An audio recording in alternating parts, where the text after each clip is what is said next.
Welcome to the Startup Funding Espresso. I'm Hall T. Martin, where we talk about how to raise funding and invest in startups and the time it takes to drink an espresso.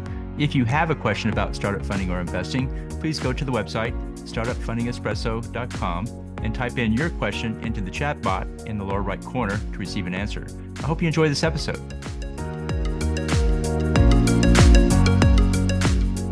Hello, this is Hall T. Martin with the Startup Funding Espresso, your daily shot of startup funding and investing. Succession planning is a key part of running a family office.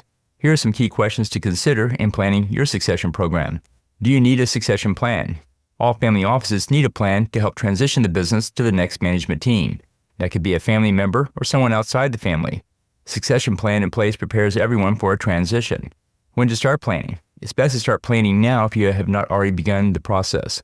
Succession planning will evolve over several months and sometimes years. Where to start the planning process? Create a list of roles and responsibilities for the current leadership team, and map out other resources and players, including advisors and contractors. This lays the groundwork for a succession planning process. What to include in a succession plan? Capture the jobs to be done now and in the future. Create an emergency plan in case of a crisis.